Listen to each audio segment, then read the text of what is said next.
Done? Yeah. We're going to want to freeze this.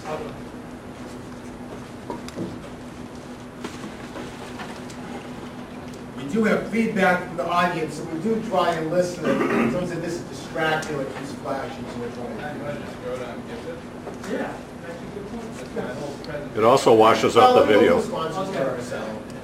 Well, for those of you that are visiting us online, thank you for joining us to DNewTech 2012. We celebrate our 1-year anniversary in December.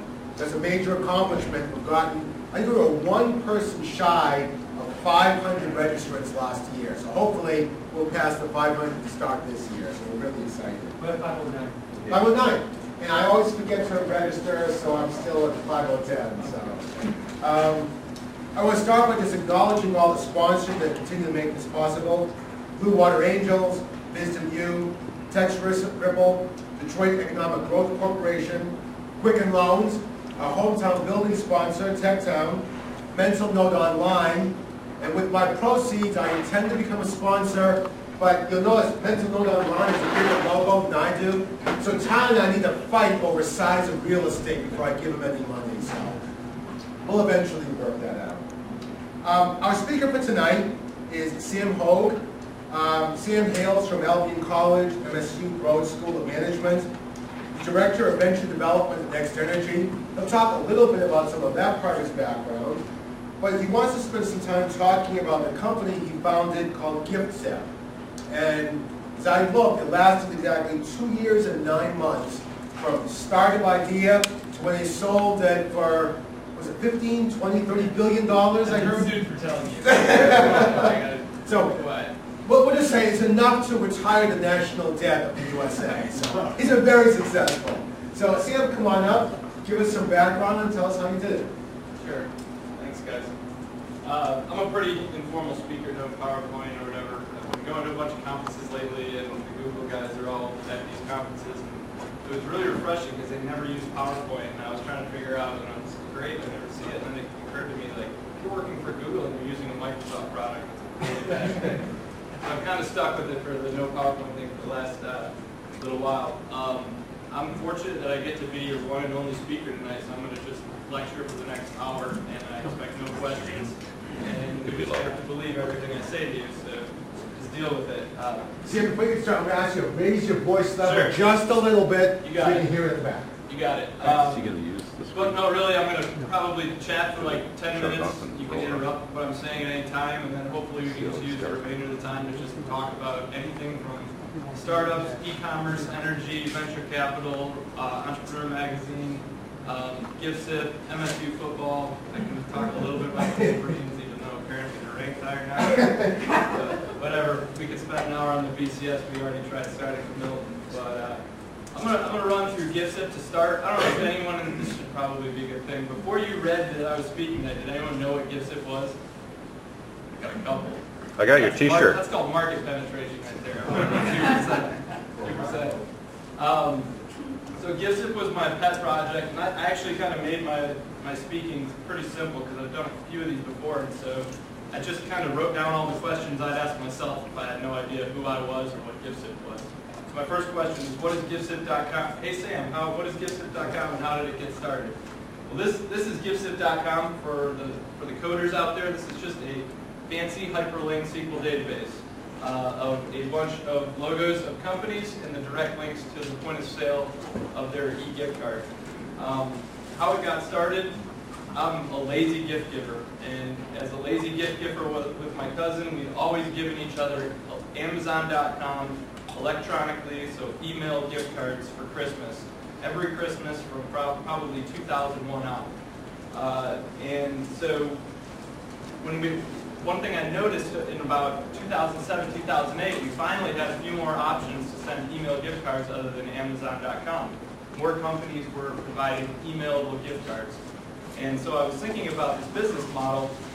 Wouldn't it be great if you could take these companies as they're now coming out with email gift cards and provide the same kiosk-like convenience that you see at a supermarket or gas station of the plastic gift card kiosks. You've all seen those, right?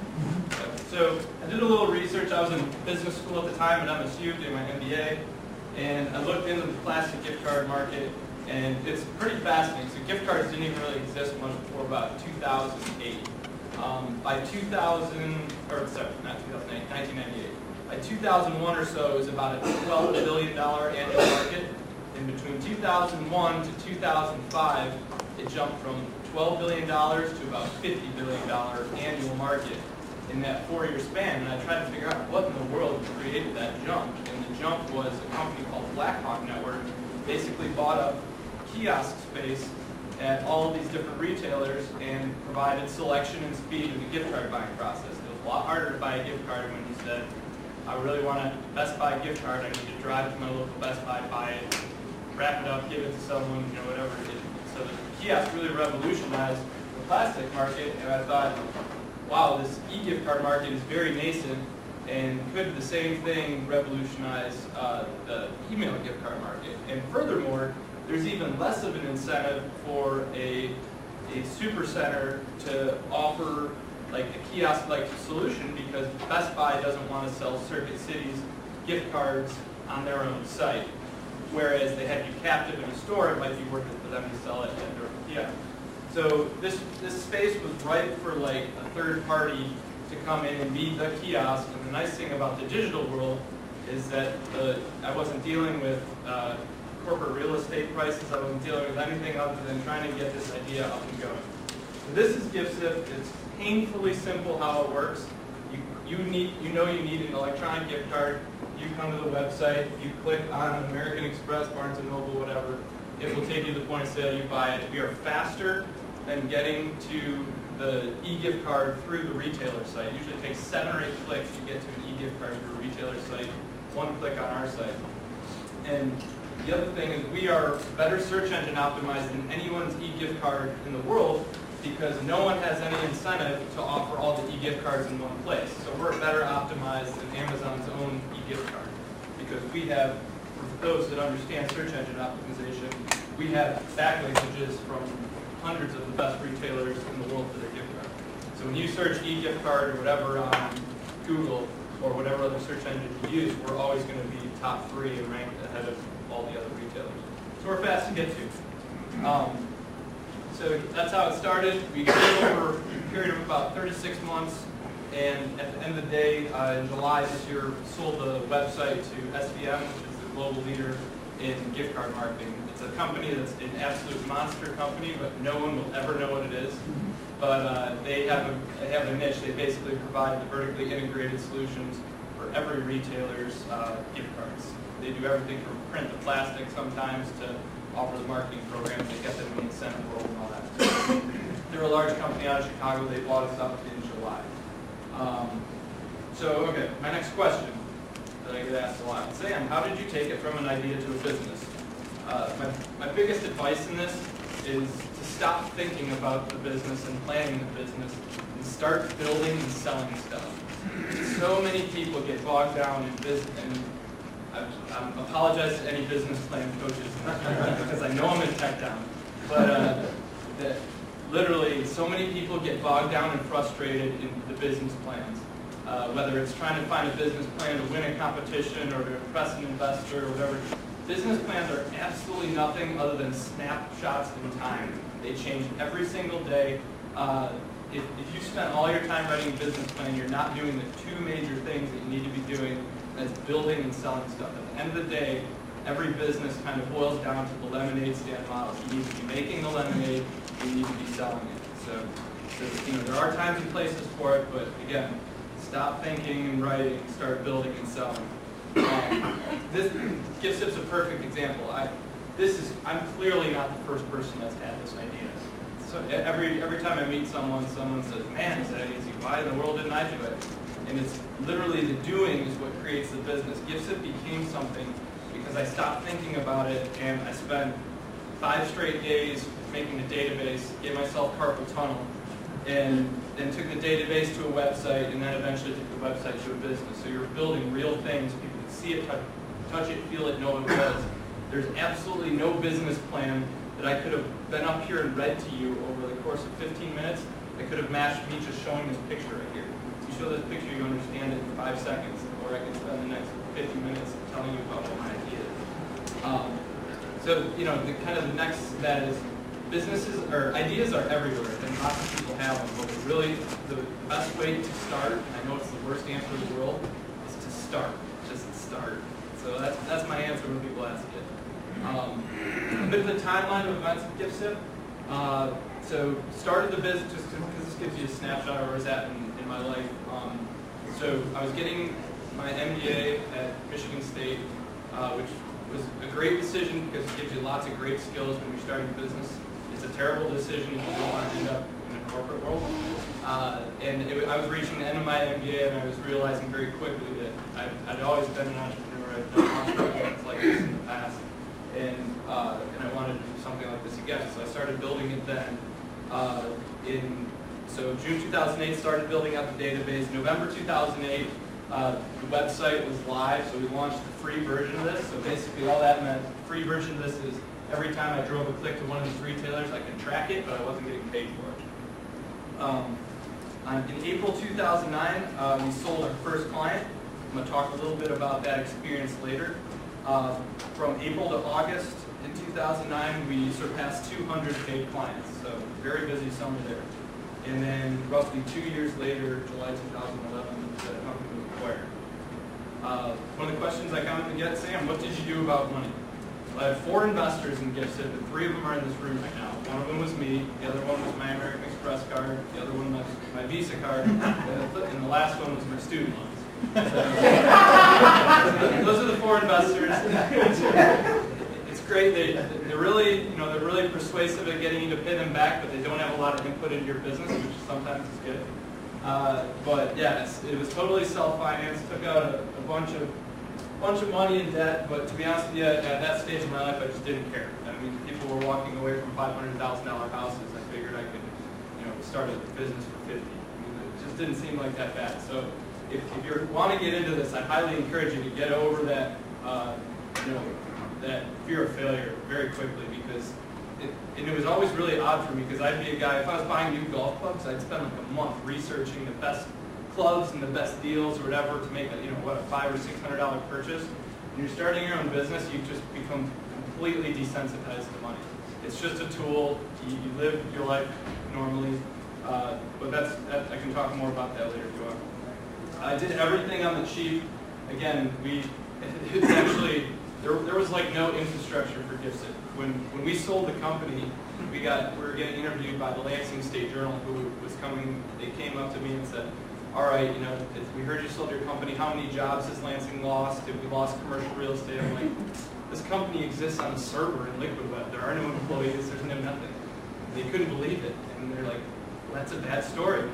You're the one that's asking me." What can I tell you? This isn't a huge job story. That's just how it works. So we did everything on the cheap. We were in an incubator to start the East Lansing Technology Innovation Center. Student labor for almost everything. At one point in time, our largest summer when we were doing the sales had a team of like 4 or 5, but that was as large as we got. But yeah, so that's so we did everything on the cheap, and I lived cheap. I lived in a crappy little student house in East Lansing for a long time, and drove a crappy little car, and it's just, I didn't care. I was starting a business, so that was where my priorities were. And then the other portion is once roughly February following year we got going, came around, I started my job. I worked across the street at Next Energy. I basically direct all their startups, and I'll manage them until we can find folks that will take them, run with them, or license them.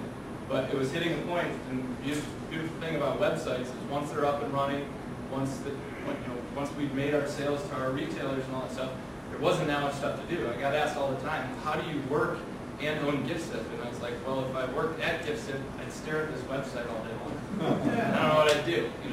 I could monitor our analytics. Like there was nothing else to do. So I started working about halfway through this.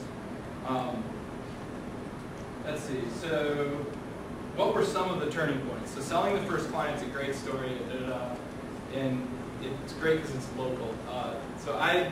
This is now, when was it? April 2009. I'm 8 months into this fiasco of an idea, and I never once stopped to think, can I I even sell this to someone? Will anyone ever even pay me for what I'm doing? Which is hilarious that I went that long, but so I started cold calling. I did the only thing I knew how to do. I called marketing managers, gift card managers, whatever, at all these companies, and these are, as you can see, these are pretty sizable retailers. Every time, click, click, click, click. And I was about ready to give up. I probably, again, I had about $50,000 in this business at this point. An entire year of post-MBA time while my classmates are making six-figure salaries. I'm thinking, what was I doing? So I literally am like, okay, which one of these retailers is like the closest? I have to go talk to somebody. And they're not on the front page. I should have put them up there for this, but it was Fathead. I was like, Fathead's in Livonia, right? Dan Gilbert Company. And I'm like, they're just down the road. I'm getting in my car. I took my laptop. I walked into Fathead's office in Livonia, totally like traveling vacuum salesman, like laptop out. This is what I'm doing. And I get in there, and no one's at the front desk, so I ring the bell, and about a 35-year-old guy comes out, and he's like, what's up? And I talked to him for about 10 minutes, gave him my pitch, showed him what we were doing, all that stuff, and then I finally got to it, and I'm like, well, you think Fathead would ever be willing to pay me for something like that? He's like, sure, that's super valuable. If you're driving traffic to one of our most valuable products, gift cards, like, we pay you for that. I'm like, oh, cool, can I set up an appointment with your marketing manager or whoever's in charge of gift cards or whatever? He's like, oh, you can just set it up with me. And I'm like, what do you mean? And he said, no, I'll take care of it. How is this possible? And he gives me a story. He's like, just call me tomorrow. We'll figure it out. He's like, I'm leaving for the day. So I'm walking out of there, and I look at it, and it's Todd Lunsford. He's the CEO of the company. And so that literally was a huge turning point in the company. It had gone from getting hung up on all day long to literally telling the CEO of the company what I'm doing, have him tell me it was valuable and they'd be willing to pay for it. So we went 3 months without closing a single retailer, and then after that point we closed 200 more in the next 4 months. So getting that first sale is such a huge turning point. It was validation of the idea, and it was proof that we could do it again and again. Second big turning point was a show called The Motivation Show. I'm sure no one here has heard of The Motivation Show. The Motivation Show is in Chicago every year. It's actually a pretty big show, and it's for incentive marketing. It's for all the major retailers to sell gift cards and incentives to HR professionals or whatever. But I caught wind of that, and I'm like, man, there's no other trade show in the country that's going to have all my gift card managers in one spot. So the first year we went out there, I'm walking around in a T-shirt that says GiftZip.com because plastic sucks, and I'm like meeting all these people, and I'm just a kid, and they're like, who are you? And I'm wasting their valuable trade show floor time. And I was frustrated, but I made some good contacts. I found out that this $100 billion industry is basically run by about 60 people, which is kind of true in almost anything you get far enough into. But it was a good experience for me. So fast forward a year and a lot of sales later, I went back out and I had a GiftZip.com polo on, and I was getting pulled into meetings. And I was like, man, I think we might have created something valuable in that year, and it was just another big turning point in the thought that not only, the turning point with the sale was someone's willing to pay me for the product. The turning point with the Motivation Show was someone might be willing to pay me for this business. So that was big. And then the initial acquisition offer was a big turning point, because that kind of solidified it. SBM was not the first company that approached me about buying the business. But that really, when I started to get approached about acquisitions, it wasn't, Sam, you're so sweet, and this business is so awesome, we want to give you lots of money for it. It was, you've built something that we know we're going to have to compete against, and we want to, instead of compete with it, buy you so we can get a leg up. So that started to really get churn in that process. Because at the end of the day, selling after 2.5 years is pretty early sale, but that's what kind of got it churning. And this was the time I was starting to be competing with the Walmarts of my industry, and I had that kind of classic, do I have the bandwidth to really take them on long term, or should I kind of fool it up? And so that's kind of what got me in the sale mode. So another question I get all the time, how did you get all these companies on board? So again, you sell one and the rest seem to fall. Who do you call immediately when you sell Home Depot? Those, right? So who do you call? So as soon as you get a few of them, you play them off of each other. we got a lot to follow. There's actually one really good story. Lowe's is the example.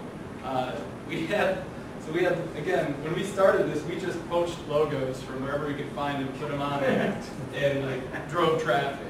And so we got a call one day from Lowe's, and I was like, damn, Lowe's has hung up on me like 20 times, and now they're calling me. I hope it's good news.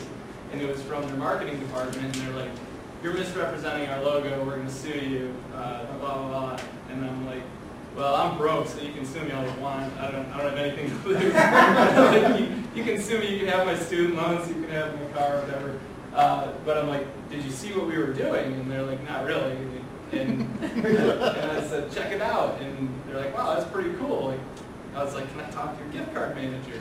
And they said, yeah, we can make that happen. So I immediately I had a student team of like 3 or 4 kids, and I'm like, find the jankiest logos you can find of everyone's thing and replace them. And we literally signed probably 6 retailers for them calling us about logo misrepresentation. we were able to kind of twist that into something good. So really, but the big lesson there with selling when you're a startup, you can act irresponsibly because you really don't have anything to lose. And this is really why startups can outcompete others long term, is because you can take those risks. If I was sitting on millions of dollars and Lowe's called me up and said they were going to sue me, I'd probably have to take it a little more seriously. But this is why startups are pretty agile. Okay, so right here, what was selling a business like? So I learned 3 major things about selling a business, which was interesting. The first is it doesn't happen out of nowhere. I think it's a huge misconception that if you build a business and it's profitable and people notice it or whatever, that someday some big company is just going to walk up to you with a check and be like, okay, finish line, it's over. That never happens. Like, nothing is that storybook. The sell basically happens because you're positioning yourself to make it happen. There's very few instances where somebody's just surprised they got bought. As I progressed in this industry, I realized that there were only probably 3 or 4 potential acquirers after a certain point. And so I got to know them, and I shared everything with them.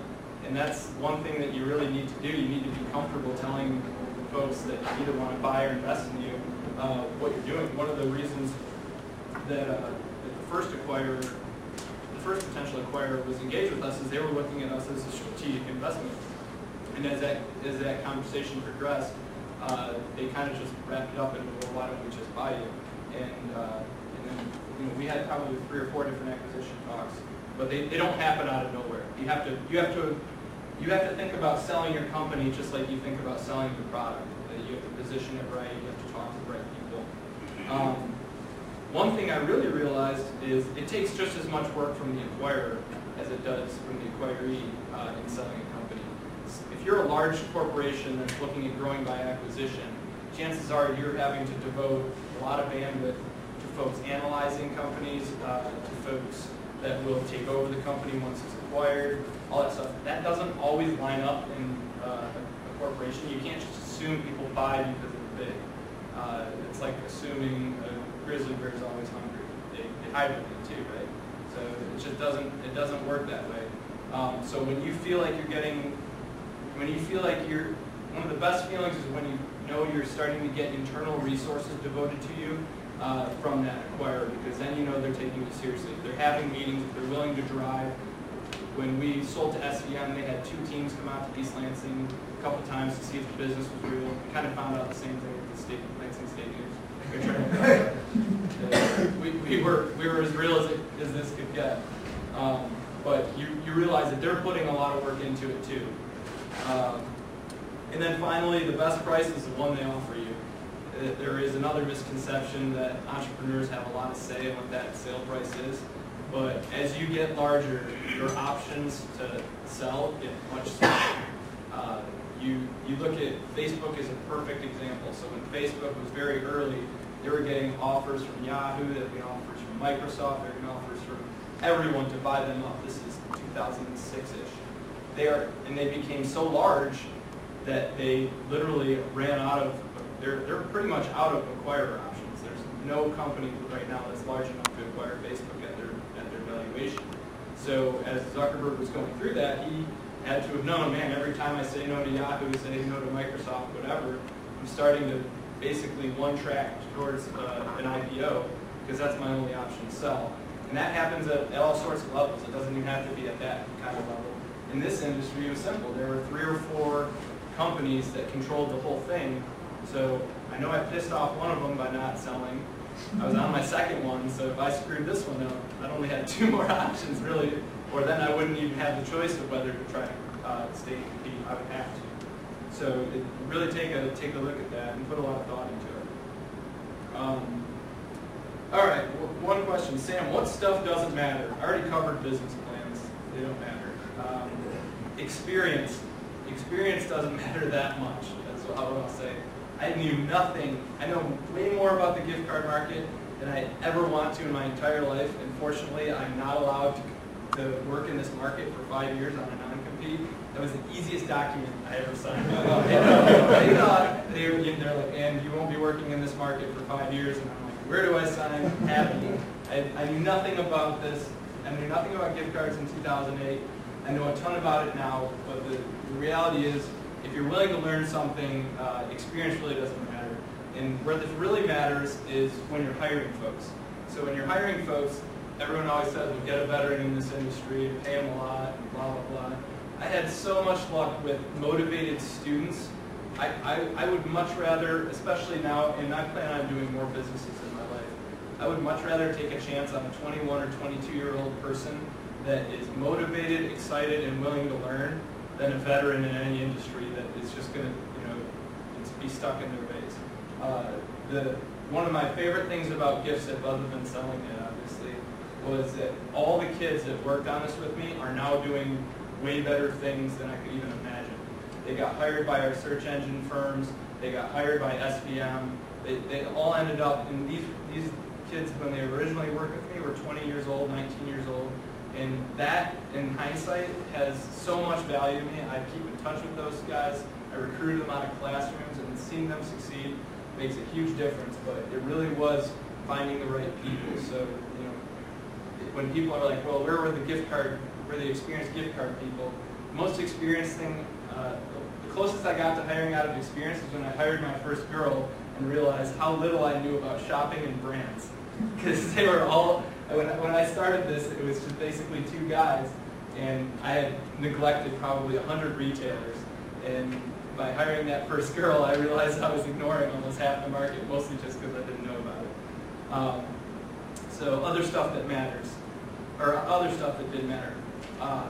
PR and funding, I'm going to throw that out there. And again, apologize to anyone who might be a PR person in this room. But so much of entrepreneurship is focused on getting written up in a magazine or finding that first investor or whatever. That stuff doesn't matter.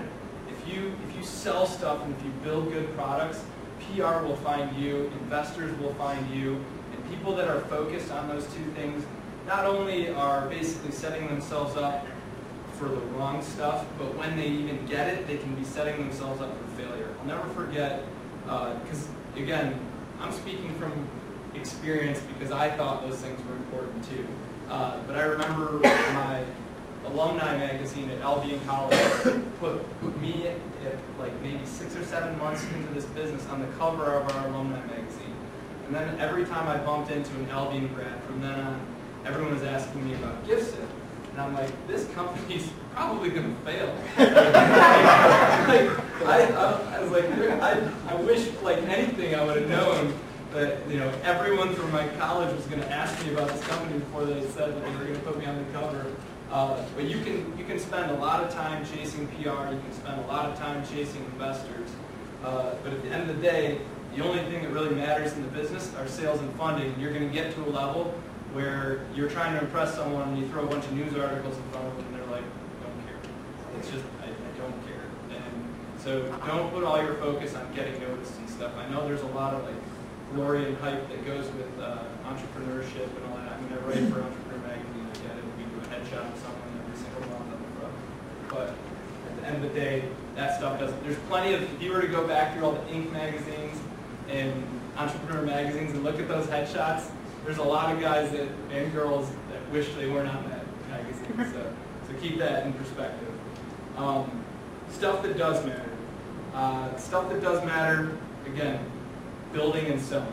Always be building and selling. If you're not building and selling, you're not building a business. If you're not building and selling, you're ultimately you're just kind of spinning your wheels. You're pitching stuff, you're doing consulting. It's not a real business until you build a product and start selling.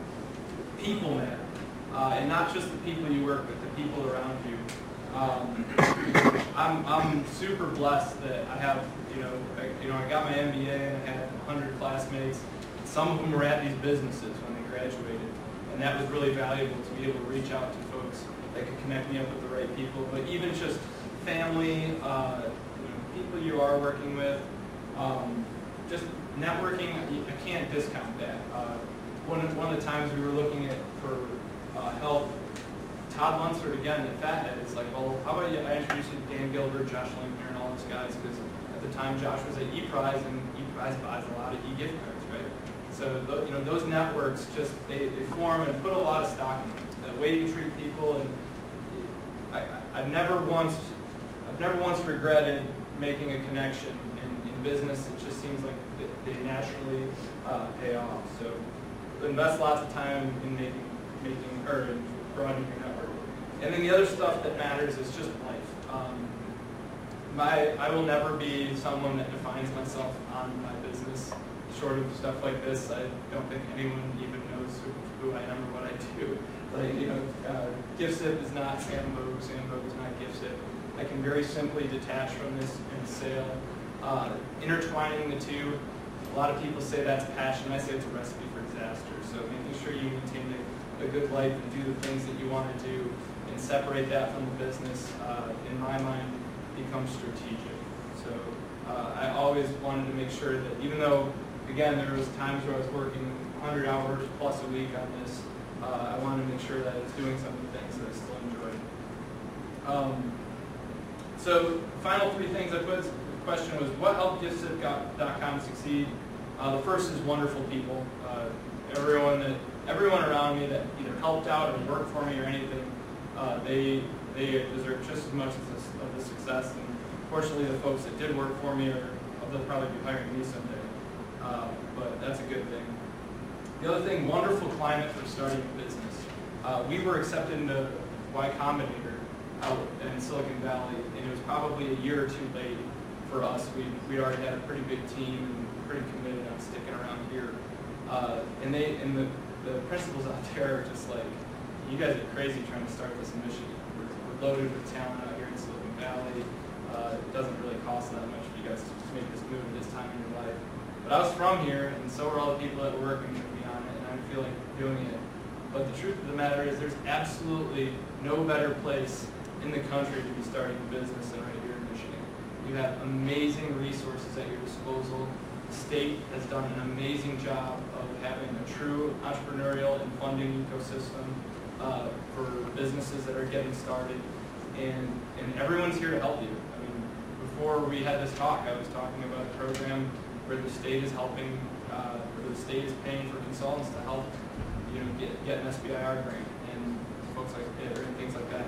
There are so many wonderful programs like TechTown, X Energy, all over the place that will help you be successful because we're committed to doing it here in Michigan.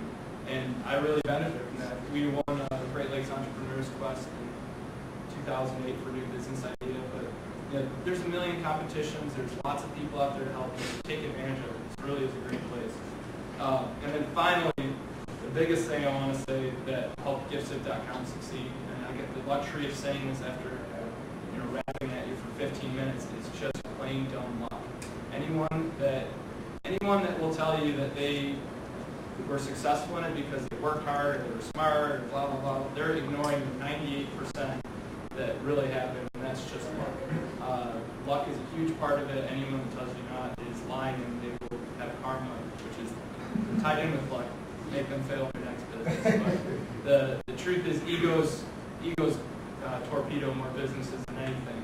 So if you find yourself in a situation where you're being successful, remember a lot of it is that we caught a great wave. in that I was interested in a product that I was giving at a time when it was growing, everything at a stage of my life where I could devote the time and resources to it. So all these things lined up, and I'd be kidding you if I said I had any control over all those things. So at the end of the day, most of this stuff is just plain dumb luck. You can improve your luck chances with numbers. So if you're always trying things, always looking at things a new way, chances are luck's going to hit one of those times. But when it does, remember a lot of it does that. So I'm happy to talk for the next half hour about anything you guys want to talk about. No question other than stuff that's going to be sued. Before we started, when did you start to do the panel where you just do talk and you can answer questions? We'll put through 2 chairs up and we pull questions and then that way it'll be perfect format. Well, I don't sit down. Don't sit there. Why don't you go ahead and stop with ladies first? Are we off the camera? Well, there's somebody in front of you, so. Oh, got it.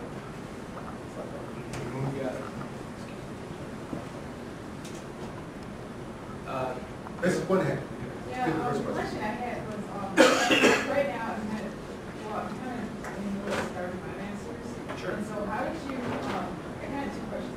How did you deal with doing your master's and starting a business? I just got back grades. Just for the sake of the camera, we're going to repeat the Yeah, question. The question was, ladies in pursuing their MBA, how do you balance starting a business?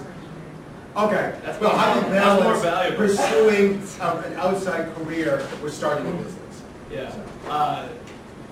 For the on the school side of it, again, I just got bad grades and didn't care. On the professional side of it, because a lot of people start businesses while they're working. The truth is, there's just no shortcut. You should disclose to who you're working for, what you're doing. In our case, it was pretty simple. I could do everything in nights and evenings. But everyone's like, how do you work 2 full-time jobs? And I'm like, 40 hours a week plus 40 hours a week plus 80 hours a week, and I work all the time, right? And so there's no 2 ways about it. You're always going to have sacrifices and stuff like that. One more question. What platform was that? Was it PHP? Because I know you said it was a SQL database. Yep. It's a SQL database on PHP. First of all, congratulations. Second of all, you said that your people you hired were young students who were motivated and energetic. How did you choose the ones you chose? My first hire. Oh, go ahead. Go ahead. You able to pick that up in here? Okay. My first hire was from Albion College. I sent them a note to the head of the business program there, and I said, I need the smartest person you have that can write, and I'll pay them $5,000 for a summer to come to East Lansing and give them a place to live. And they sent me up this girl who was my first hire, and she was an absolute rock star. But it was, again, luck.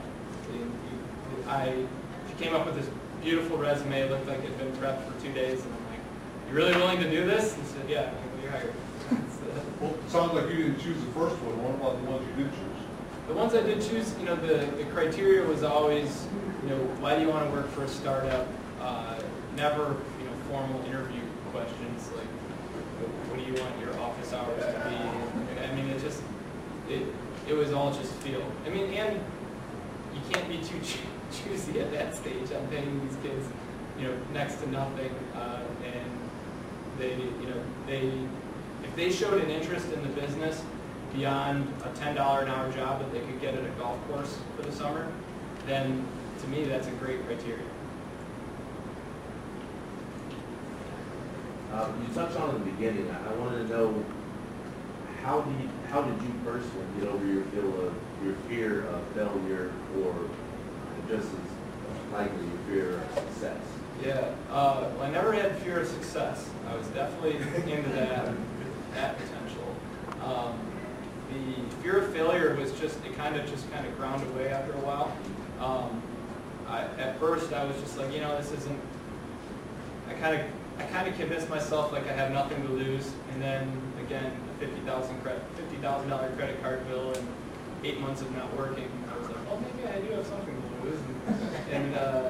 But after a while, you're just really desensitized to it. The amazing thing now is, I would have absolutely no problem taking all the money for the right idea and the right team, taking all the money I made on GiftZip, throwing it down on something brand new and losing it all, because I'm completely desensitized to that process now. And that's one thing you'll find about people that are constantly in the startup field, is money is just a tool. I mean, it doesn't, I look at GiftZip, and the early sale at GiftZip, to me, basically gave me a bit of a war chest to do something new, and I perfectly plan on losing that money at some point in time. I'm going to ask a question. When you first started, did you have any feeling, forecast of how big you might be able to make the business? Yeah. I mean, you were obviously going to do this, spend a year, and come out with a net income of $10,000. Yeah. So what was your upside? So math had a lot to do with this, as it should. When you're going through your opportunity, you definitely want to do some math. I was looking at a $100 billion annual market. And of course, to investors, I was saying, well, even if I capture just 1% of that, I will have $1 billion business. And then I start to do the math more on that, and I say, well, if I can make 5% a gift card, then I'll have a $50 million revenue business. And then I start to say, okay, I have zero chance of doing any of that, but if I can make it $1 million business, that's $50,000 in passive income. So you start to boil down reality, and and part of the thing with websites, and I don't know if anyone here is developing websites, especially anything in sales or affiliate marketing or whatever, you're going to find out in the first 2 years whether you're going to be a website worth under $5 million or over $50 million, and there's nothing in between. There's literally, you are either going to have massive user acceptance where you can almost do no wrong and you've created something valuable that you could probably not even fathom when you started it, or you're going to be in the sub $5 million range and you've created something valuable to a niche acquirer very similar to GiftZip. But identifying that very early on is super important, because once I identified that and came to terms with the fact that this was not the next Facebook, you start to do the right things to position yourself to make that new pitch. And part of that for me was, well, if this is going to be under a $5 million business, then I don't want to take on outside investment because I become extremely diluted. Versus if this is going to be over a $50 million business and the math just didn't add up for that, then I would take on outside investment. I'd be fine getting diluted and all that stuff. So identifying what the potential end game is and shaping your business in the meantime is super important. Let me ask one more question, then we'll go back to the audience. So the lifespan of your child was 2 years and 9 months. When in that time frame did you come to the realization you were going to be under the 5 or over the 50, and it was time to make a job and change where you were going? About how long into it? It was so one big thing played a factor in that, and also played a big factor in the eventual sale of the business, is I was hitting, we were growing like wildfire. So in the first 2 years, we were just skyrocketing growth, but we're growing from nothing, right? So everything's exponential that way. But I was starting to hit barriers that were beyond my control. So I was hitting barriers of e-gift card acceptance as a percentage of the total market. So even now, e-gift cards have been around about 4 or 5 years. They're still under 1% of the total plastic or the total gift card market. You take Amazon out of there, and it's probably like under 0.1% of it. And as smart as I might think I am, GiftZip just isn't that earth-shattering to change that. It was just an easier way to buy what was already going to be demand. So I was running up against demand factors that were beyond my control, and that's when I said, okay, this isn't as earth-shattering as a Facebook or Google, but it's still got value, and so that was the new path. Who does it have value to? Yeah.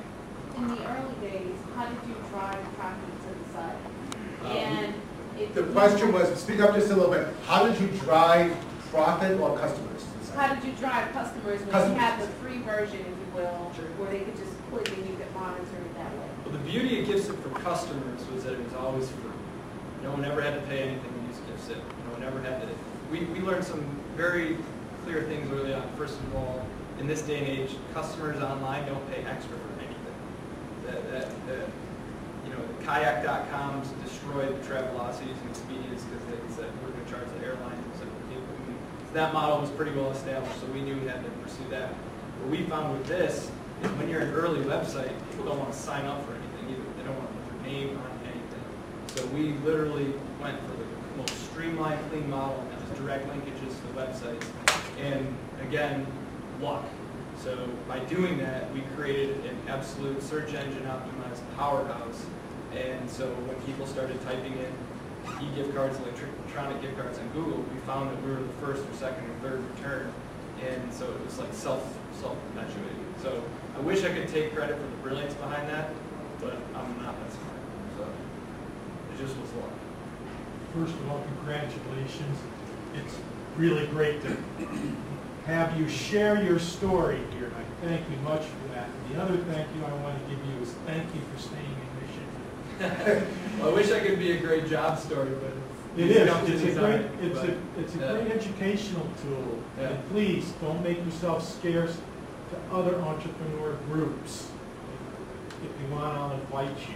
Sure. Thank you. Someone else in the, go ahead.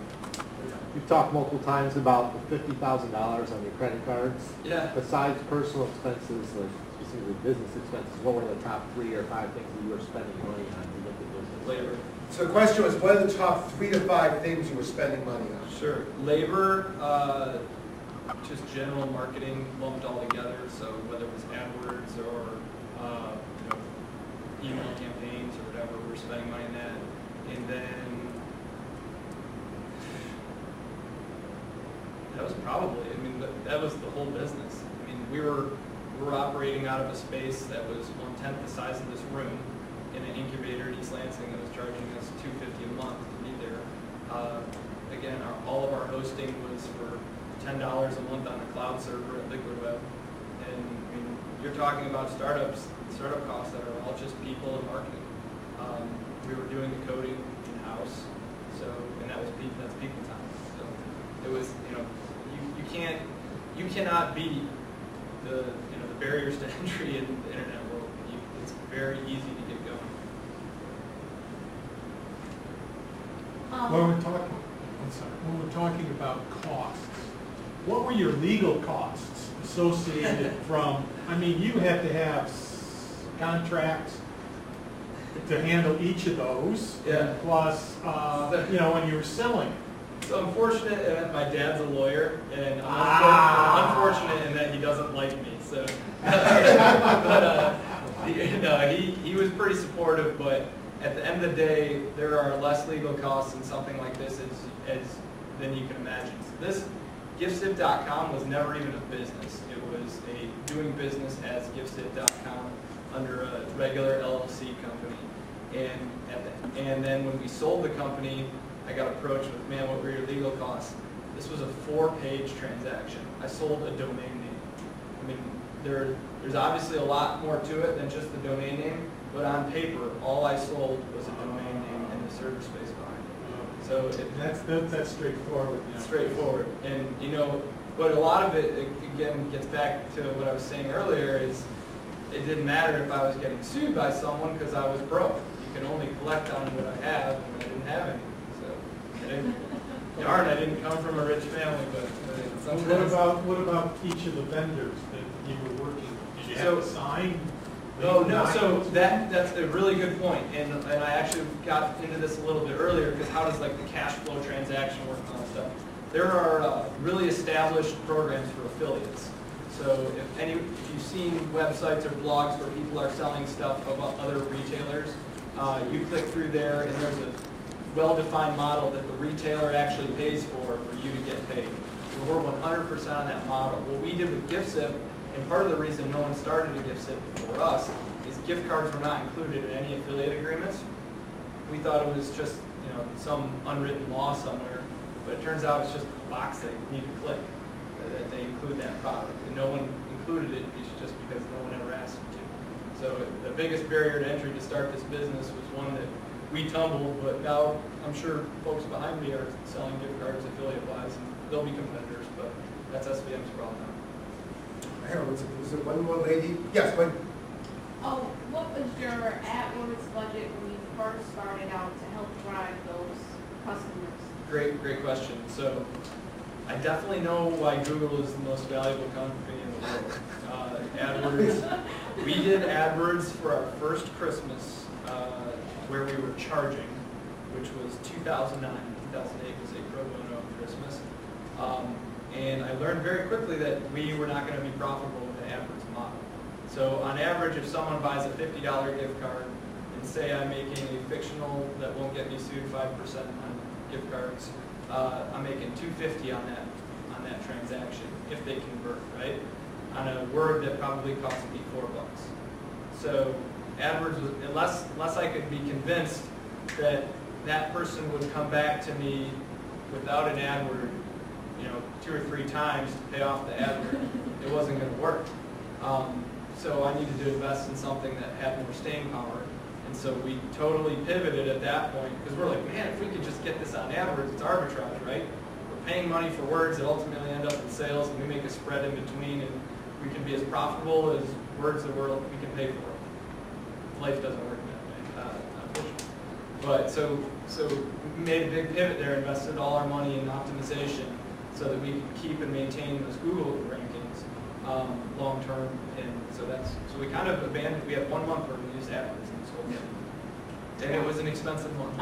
That's your number 3, man. AdWords, Google is number 3. In the back. Yeah, your answer now just actually kind of applies to my question. I was going to ask if the strategy and the product as it exists today is what you envisioned day one, or if you had any kind of interesting pivots you could share. Question.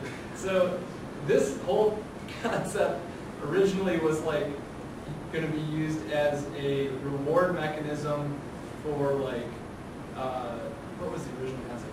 For like working out or studying or whatever. People could send me, I thought I'd create this huge e-gift card market where people could incentivize each other and all this stuff for stuff like that, and maybe even incorporate the social networks and all that. And then as I got into it, I'm like, there's really no center spot for e-gift cards. Maybe I should just do that, which is a great lesson because this is like, GiftZip was like the most painfully simple model in the world, and it ate up 3 years of my life and all my money and all that stuff. I can't even imagine if it was more complex than that. So as you're starting to hash out ideas, literally take them, boil them down to very, very minimalist, and then take those and split them with a knife, and get it down to the most valuable thing with the most simple model. Because even something like a fancy hyperlinked SQL database can again chew up the better part of your late 20s.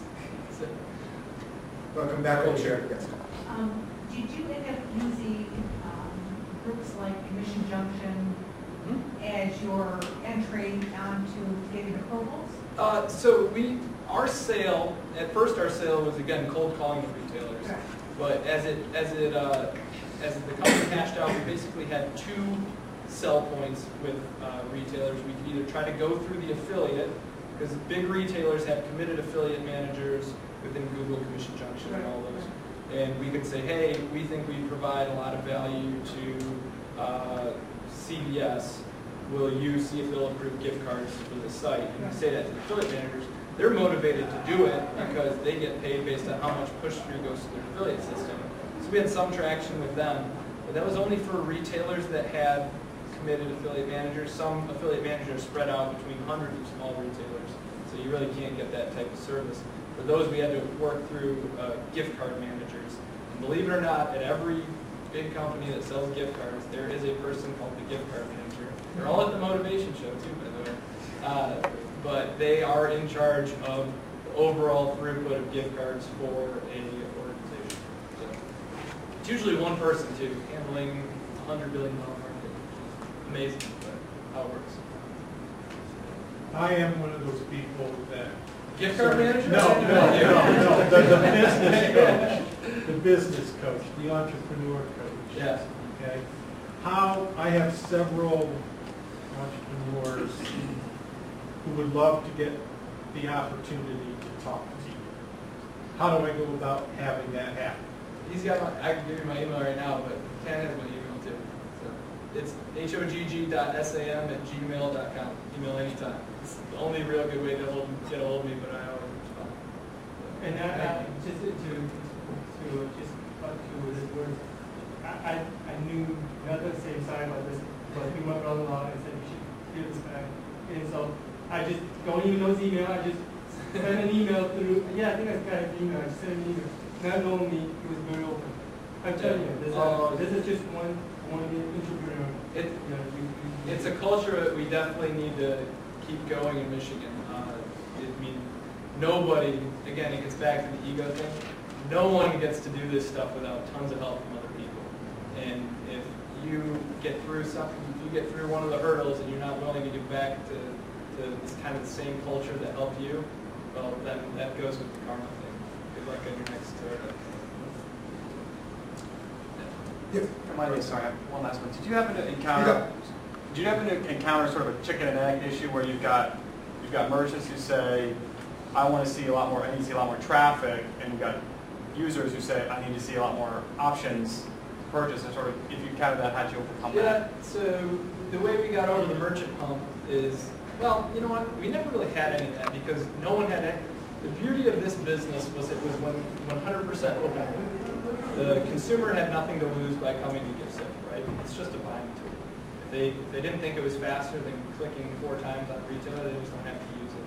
On the retailer point of view, because our base was on affiliate, no flat fees, no anything, they have absolutely 100% control of what their margin is. So even if they sell 1 gift card a year, and they still make money because they paid me as a commission as a percentage of that.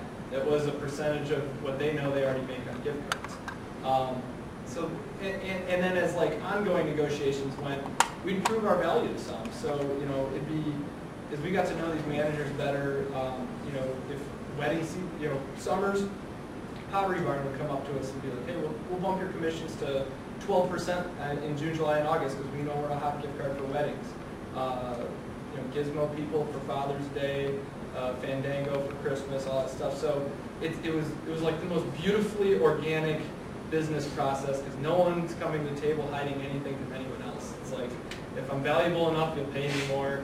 I don't have to lie about anything, and you don't have to guess, and you don't have to go through all this analysis. You just look at whether it works. And at the end of the day, again, luck. It's gift cards. There's 35% non-redemption rate in this industry, so everyone's printing money off of it. There's almost no preposition I could put on the floor of a retailer that tells them I'm going to sell more of a product for you that has 35% margin before someone even redeems one. For them, they're looking at ways to get more of those on the market. And we actually, again, back to luck, during that same run, there was massive legislative changes for gift cards all through all 50 states to make them retailer-based gift cards so they were more consumer-friendly. They could no longer expire. They could no longer change fees. It brought a lot of attention to the space. And it was, again, those are things that I wish I could orchestrate, but that's just the place right now. We're going to hold you right there. I think we're going to switch tapes for 1 quick second. So think of a couple more questions. I know I have one that I want to ask as soon as we get to go somewhere.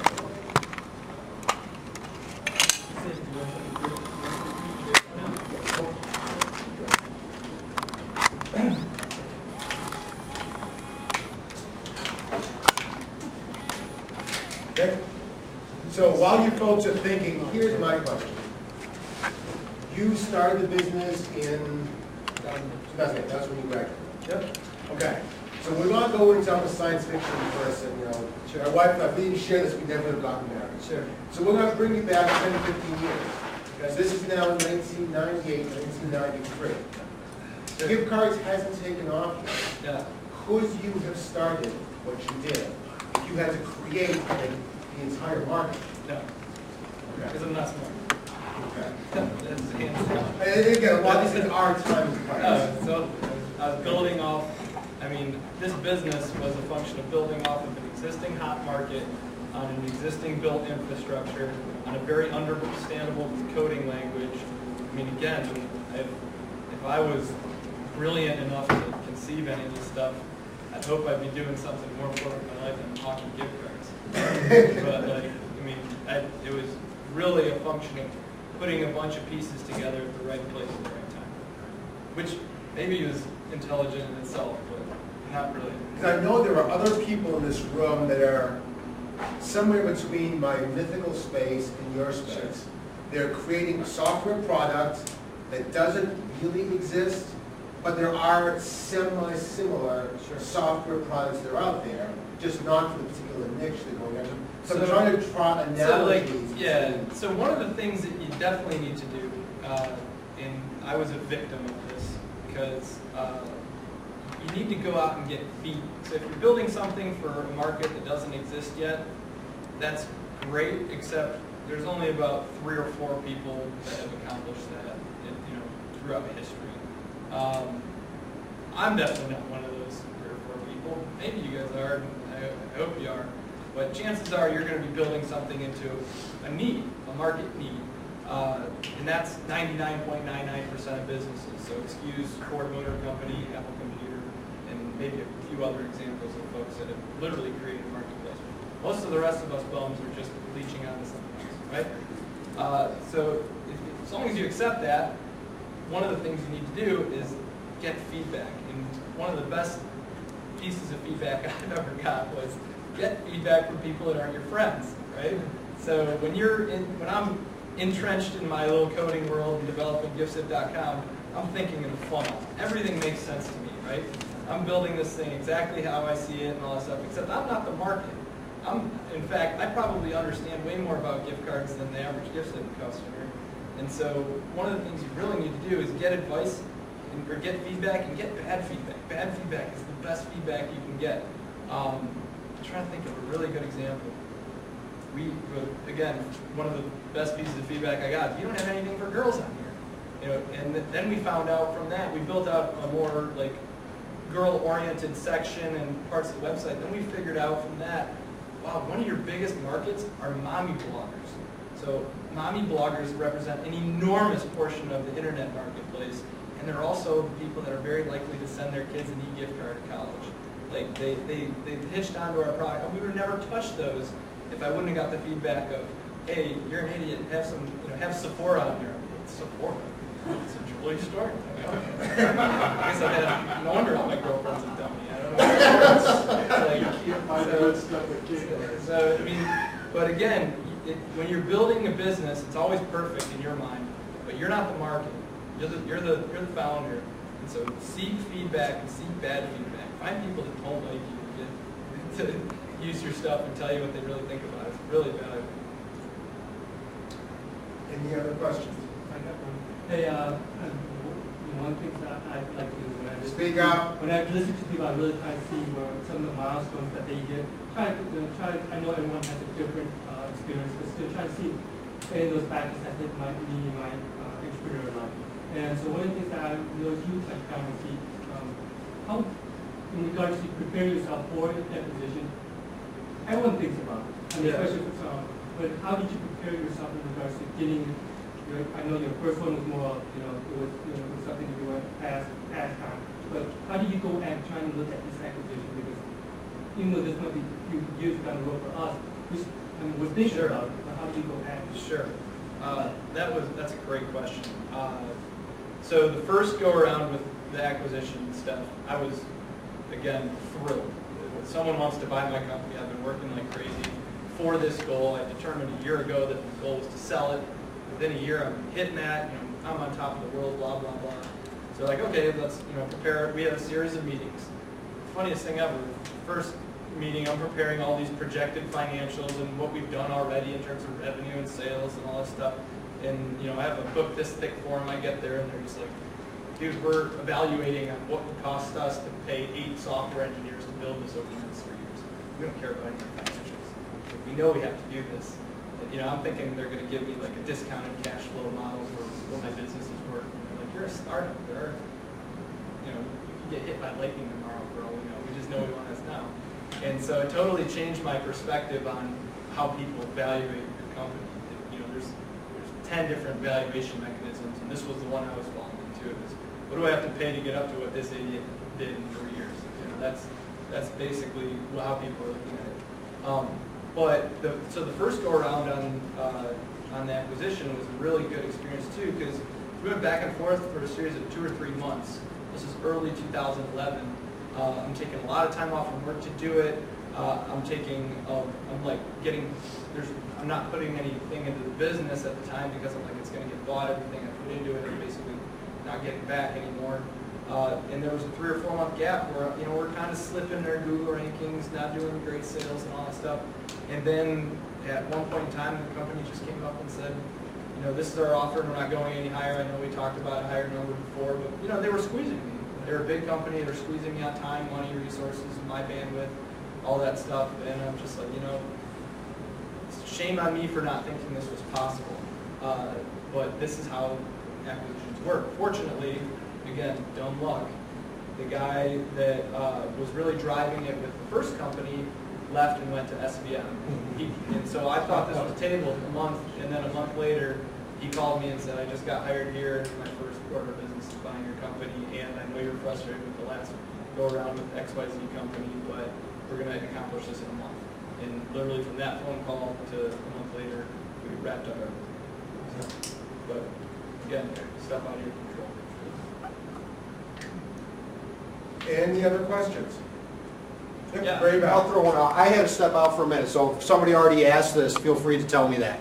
From a fellow MBA with an entrepreneurship concentration, do you feel that the business educational system is broken? And do you have any ideas on how to fix it? Yeah, I get asked by MSU this all the time. Yeah, it's tough. It's broken, and I don't fault the business schools. Business schools at the undergrad and even the graduate level are focused on getting folks corporate jobs, and they do a great job at that. Their networks are built to, they have great partnerships with the big employers, and they tailor their curriculums to that. I'd love to see them have great partnerships with the big entrepreneurial employers, except they don't exist, right? Those people do stuff like GiftZip. They don't make a ton of headlines, and they don't hire a lot of people. And so there's really no way to tailor a curriculum for that type of work. What I really would encourage the business school folks to do, if they really want to address this, is get adjuncts. There's no way to teach entrepreneurship without having an entrepreneur teaching it. There's absolutely no curriculum you can put on the table. The best thing you can do is, if you're willing to pay a ton of money, find someone in their 30s or 40s like me, because you're going to be competing with doing another startup and all that stuff. But if you're really good, find someone that's done doing startups, has done 3 or 4 of them, been very successful, wants to get football tickets. And I mean, I'm serious. And those people are out there. They're the same types of folks that the TechTowns rope into being mentors and all of that. But literally put them on 1 class a year assignments, and you'd be amazed at how many would do it, if not donate all their salary back. But you have to do it with adjuncts. And I apologize to anyone who might be a professor or whatever, but I've never learned anything about entrepreneurship in class. I've learned how to do accounting. I've learned how to look at financial numbers, all critical skills, but I've never learned about how to feel when I'm staring at a $50,000 credit card bill and I'm 26 years old without a job. Like, those are the things that you just can't teach. So and guilt them. I mean, MSU does it to me all the time. Hey, you're coming back and talking to this class. Hey, you're coming back and talking on this curriculum advisory committee. And I'll say, why? And they say, did we give you a damn scholarship, kid, to get back here? And I'm like, oh, you know what, you're right.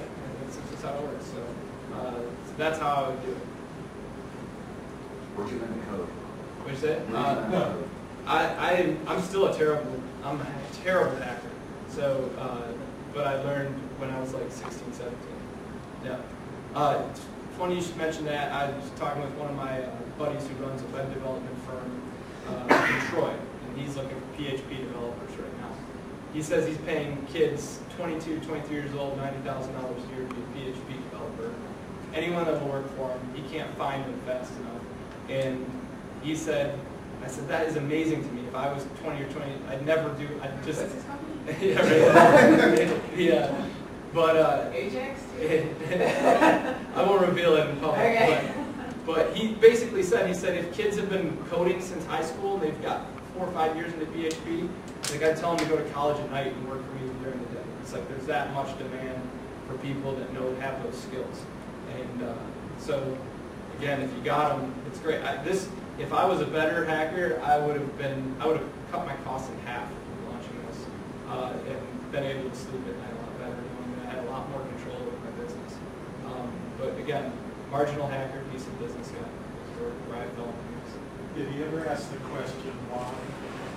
Well, I'm sorry, what was the question?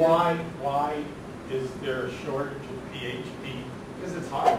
No, because they tend to be creative people and want to start their own businesses. Yes and no, and you know, there's a shortage of them in relation to other subjects, but the other thing is that the good ones are hired. There's an abundant number of jobs for them. It's one of the biggest things we're fighting in Michigan is having the critical mass of developers to do this stuff. And 9 times out of 10 with startups, you're going to end up with a guy like me that's got a great idea and has about half the skills to implement it. And the people that hold those keys are the developers, but it's synergistic because half the time the folks that can do this stuff need the business savvy, and so we need to find meshes of everyone.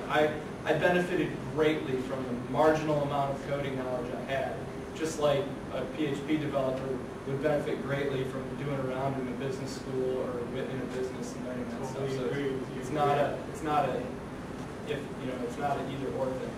I tell people that want to start websites that have absolutely no experience with the internet, just an idea, to give up.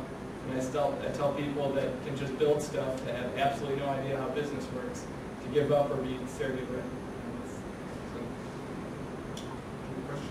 Thank you. Piggybacking off of a couple of other questions right now, during those sleepless nights and that increase in credit card bills and that sort of thing, how did you manage to stay focused and fight the urge to want to deviate, maybe expand vertically or horizontally into other ideas and that sort of thing? Well, so I'm going to repeat this question because I think it's a key one.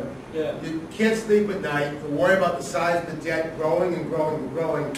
How did you balance thoughts of a less risky path to pursue, if you will? It ultimately is like, I don't know how many people play poker in here, but if you've ever heard the term pot committed, you know, I was at a point, you know, where I either have to just walk away from it completely or just settle in and realize that I need to make this work.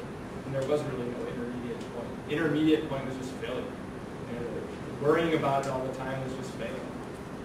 And so you just, again, I get back to, you get desensitized. And part of, you know, and I'd like to think that it's a skill I had, but a lot of it was just stage of life. I was 26, 27 years old. I didn't have a ton of debt from school because, like I said, I had a scholarship and all that.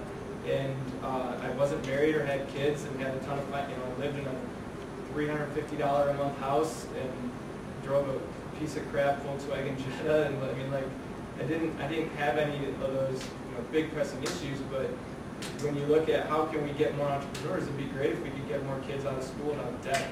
It'd be great if we could let them know that it's okay to have 2 or 3 years after college where you can tell your parents, well, I don't really know what I'm doing, I'm going to try this, and not have it be frowned on. And again, my parents didn't like it all that much. They didn't understand what I was doing. They like it now, but you know, if you can do a lot of things in society where you can, I'm truly appreciative of that window I had. If we could give more people that window of opportunity, you'd see a lot more startups, because that is one of the biggest barriers. Well, I'm going to call it a night on that note. I think we can gather around after we shut the camera off. There's some more food at the back. We can spend some more time chatting there. But Sam, thank you very much. This was great.